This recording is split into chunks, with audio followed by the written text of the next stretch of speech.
You know, the Blue Jays have had their share of walk-off wins, but not a lot of them on a walk-off home run.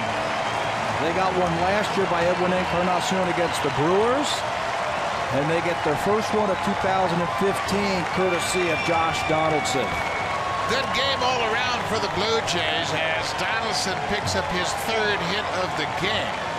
His third home run. He got his first two last night, his third home run of the series.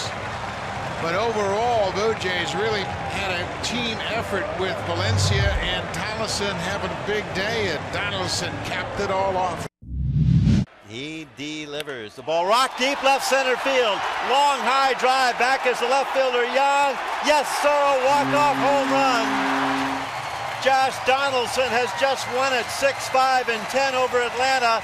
He crosses home plate into a sea of Blue teammates. Jumping up and down. Donaldson has won it for the Blue Jays as they rip off his shirt.